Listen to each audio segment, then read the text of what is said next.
So now, listening to the gospel this morning, I suppose you could say in the beginning, is not one to really raise you up immediately, but just give it a chance and let's have a look at the gospel and see how we interpret it, because that's important.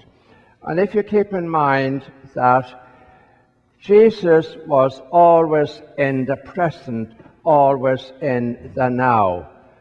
And even though he spoke this was spoken by Jesus some 2,000 years ago, it's still very, very relevant this very moment in time. And what Jesus spoke about 2,000 years ago is not happening today. You know, when you look around the world, everything seems to be falling apart. Even the church at the moment seems to be falling apart a bit, or maybe a big bit, hard to judge.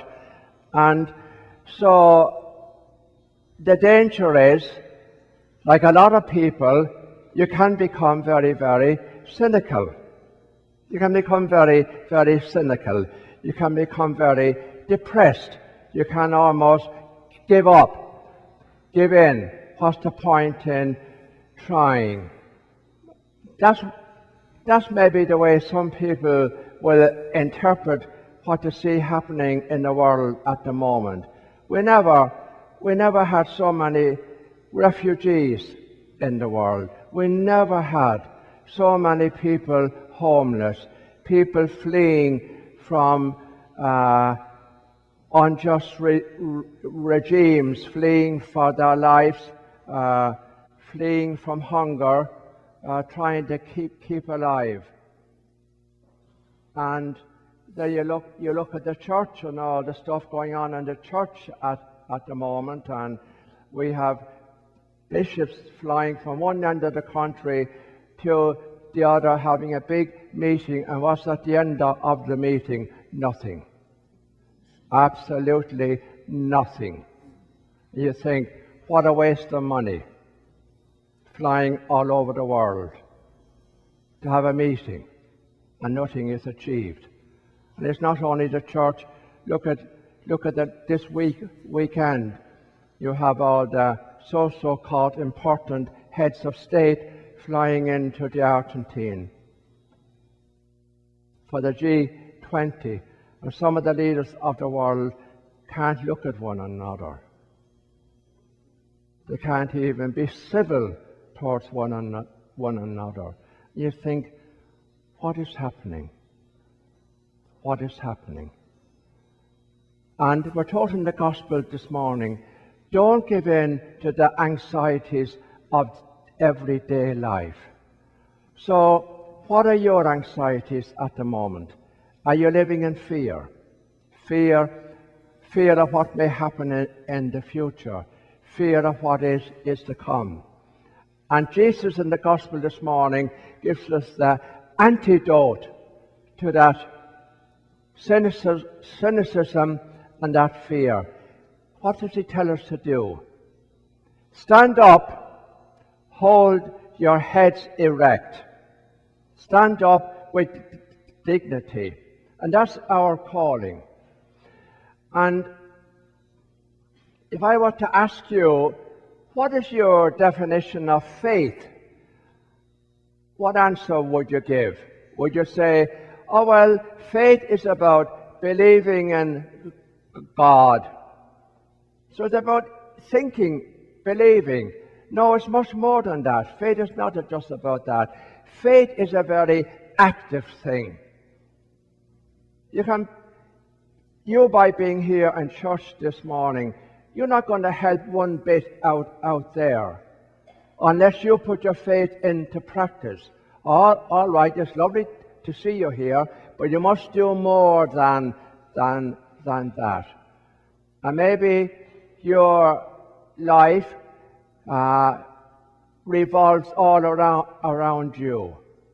your comfort, my convenience, my success, working up a good reputation for myself, wanting more and more all the time of things I don't need but I want. How many wants we have? How many wants have we in our lives at the moment? Half the world starving, and we still want more and more and more. And at the moment here in the country, we seem to never to be able to produce enough guns and weapons. What is that all about? What is that all about? Think about it. Where are you? What is your attitude to all this? What is your opinion of all this? What can you do about it? That's the question we're going to finish on. What can you or I do about that? Well, we can. If you listen to the gospel this morning, again we go back to that. Stand up, hold your heads high, hold your heads erect. Stand up with dignity. So don't give in and engage in the cynicism. Don't engage where the conversation is about condemning people and castigating people and castigating immigrants and people that are not of the same color or creed as we, or don't engage in conversations of looking at people who are invalided or incapacitated in any way, or people who are gay or lesbian or transgender. That's just an accident. That's just an accident. Each and every one, each and every person out there is made in the image of God. And our calling is to love. Listen to the reading from the Thessalonians this morning, where St. Paul is praying that we may abound, that God will give us the grace to abound in love for one another, to abound. So our calling as a Christian, because the things we've just been talking about are so unchristian, being divided politically, not associating with people who belong to this party or that party. What is that all about? That's not helping anybody. You've got to be different. And if, as a Christian, as a Catholic, you go out there and you get involved in the same culture out there, and you're no different from anybody else, well, what is faith all about? What is it? That's the question. That's the question we've got to ask ourselves. What is our faith all about? So what is our calling? Our calling is to be people of hope, people of trust. We never give up. Jesus never gave up in spite of all the opposition and all the hatred he received. He never gave up. He persevered. And our calling is to go out there, live every day to the best of our ability, hold your heads high, live with dignity. You're not living with dignity when you castigate people and run them down, but live with dignity and spread joy wherever you go, and hope. And don't give in to all the despair and depression and cynicism out there. Young people see that. And people like us, you have an obligation to be a light in the dark for so many young people today who are so confused. We have a terrible opioid problem at the moment. Now I quote a figure, and I'm open to be corrected, But something like 740,000 young people last year in this country took their own lives.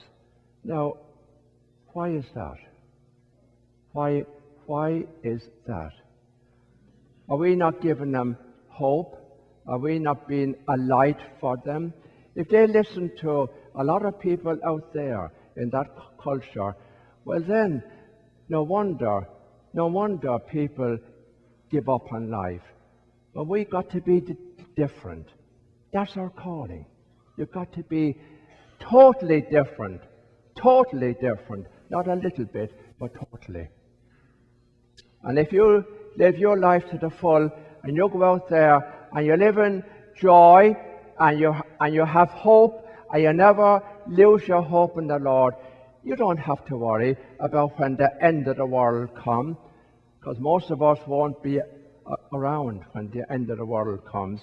You won't be around. But when your end comes, you'll be very happy.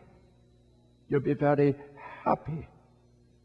You'll be like the old priest who was dying, and he was lying there in his bed, very near dying, and as a final wish, he sent for his banker and his lawyer.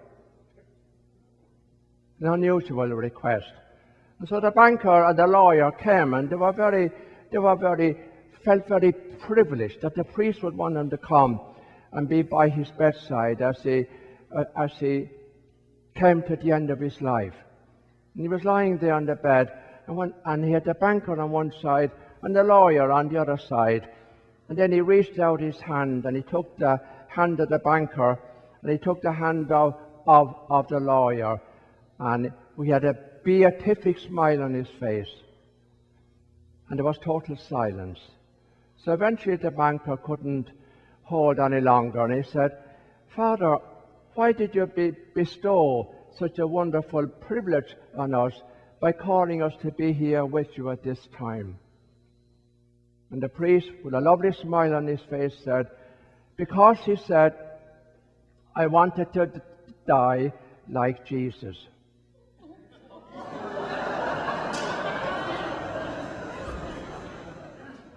Between two thieves. No, hold on. I hope you're not a banker or a lawyer.